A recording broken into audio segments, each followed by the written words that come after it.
Biya's decision to run again. We're now joined by Professor Elvis Ngolle Ngolle, who's a senior member of the ruling Cameroon People's Democratic Movement, the CPDM party, and serves as the coordinator of its political academy. Thank you for joining us, Professor. Welcome to the program. Thank you very much, Peter. And it's a pleasure to be on a Channel Africa News program. President Biya, he's 92. Really, can he still run the country at that age? Well, first of all, we are a constitutional republic, just like South Africa is. And as a constitutional republic, the political system in general and the democracy that has been adopted, elections, function on the basis of the Constitution. And as far as from a constitutional standpoint, the minimum age for running for the office of president is 35, and the Constitution does not specify a maximum age. Therefore, from a constitutional standpoint, and even from the standpoint of the electoral code, the maximum age, which is a number. Okay, so the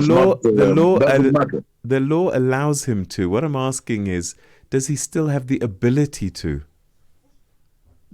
Well, that part, it's a question. It's every individual manages their health or their age or their bodies I think it's only a doctor, a medical doctor or so, who can make that determination. But from what I know, so far, President Biya has shown the determination. He has shown that he's in good health. And that how has he shown that he's in good health? When was the last time he made a public appearance?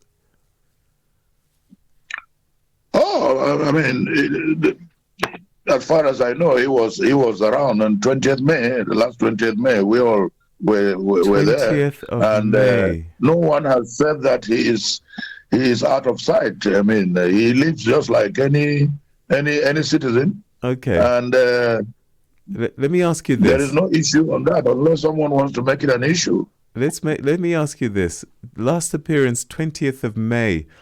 That's almost 2-3 months ago. Why would he announce something so important as his candidature for presidency on social media instead of appearing in public and showing people that is fit for purpose? Oh no, there are many methods of political communication or communication in general. I think President Biya is not the only one who enjoys the method or uses the method of high tech or the digital method. Others do that. I mean, a leader, a manager, an actor can decide to use any communication method. I think it all depends on the person. If the message goes through, if the law permits that, and if it's effective enough. Is everyone in your party happy to be led by a 92-year-old who'll be 100 at the end of his term? Well, as far as our party is concerned, the militants are militants of mostly ministers of faith, militants of conviction, and therefore the party militants have no problem with their national chairman or their national president, who is President Biya. That is a matter of faith.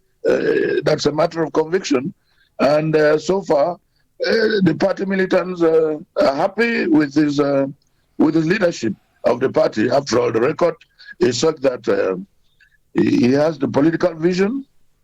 They admire his political philosophy. Professor, at 92.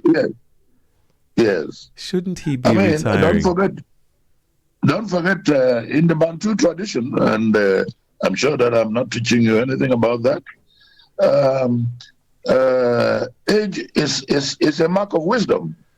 Age is a mark of, it's a gift from God. And age is a mark of... Is there no one else in Cameroon who can run the country? I mean, there are many.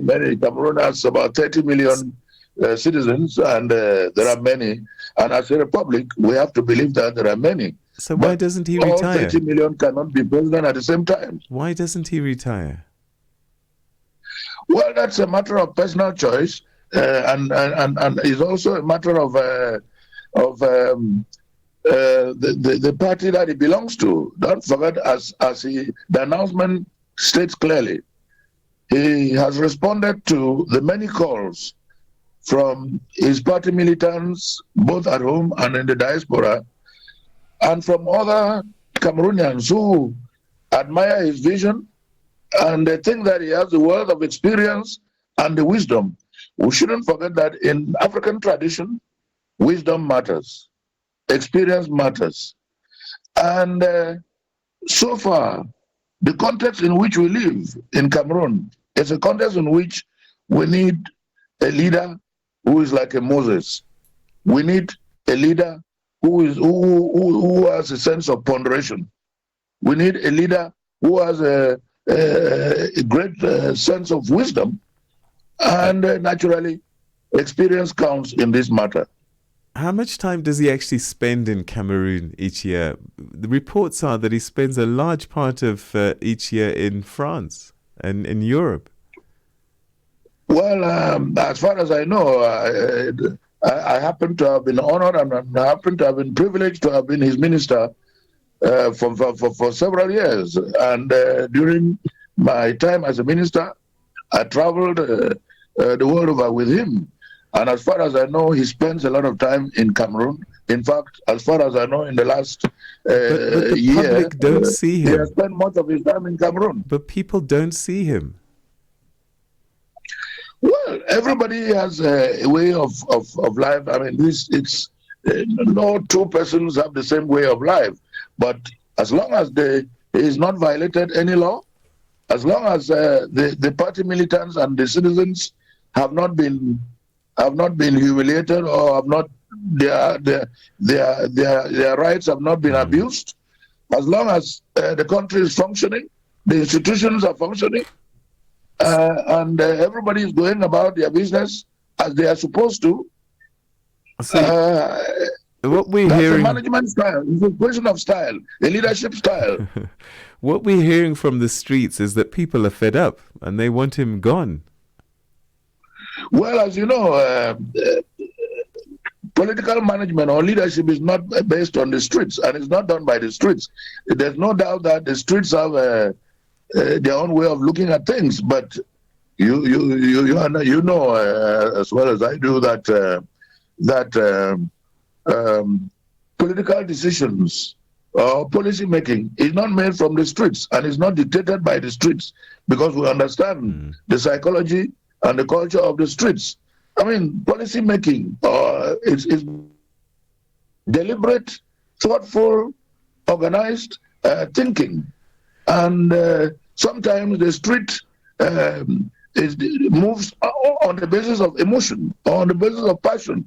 But policy making is not based on passion; it's not based on emotion, and so the streets may be one thing, but the policy making continues. At the end of the day, you wait for the day of the ballot and see who wins the day.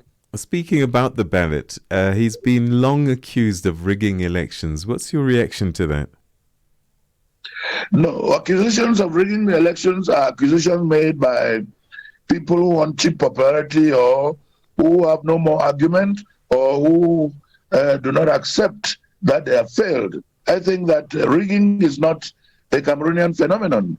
Rigging is a universal word. First of all, it's an English word, and English is not a Cameroonian native language. That means that rigging is a word which is understood, which in its conception or in its meaning dates as far back as the beginning of the dictionary. I mean, we are all humans, and in every society or in every political system, in every country, there are some persons who, rather than understand exactly how processes occur, right, they quickly jump into concluding that, there has been rigging. I mean, if you look at the whole idea or the notion of rigging, you come to see that that those who make accusations that there has been rigging, I mean, they themselves are not so clean. Right. Prof, we're going to have to leave it there, but one last question. Hand on your heart, is it okay for a 92-year-old to be running for presidency of a country where the average age is probably around 19? Hand on heart, do you really support this? Given the Cameroonian context, and particularly in the African context, we see No, the president you personally, do you support this? No, I rather don't bring my personal views into this, because we are part and parcel of a whole. We are part and parcel of a national community, and as a nation, there are values. As a nation, I mean, there are norms, there are traditions, there are customs, and I'm driven by those norms, by those values. Okay. And in our values, as Bantus, as Africans, a father is always someone you respect. A father is always someone you submit to. A father is a leader, is a guide. And I'm a believer, I'm a Christian. Okay. And we believe that as long as the law has not been violated, as long as the traditions and values have not been violated, you go along, you function. Okay. And until there's proof that something has gone wrong. So far, nothing has gone wrong that would permit me to see otherwise. Professor, it's been a pleasure talking to you. Thank you so much indeed for the sharing your thoughts with us. Have a good day, and may God bless you. Thank you so much. That's Professor Elvis Ngolle Ngolle, who's a senior member of the ruling Cameroon People's Democratic Movement, CPDM party, saying that he's not going to give his personal view, but he'll follow the national view that a Moses-like figure is what Cameroon needs at this time.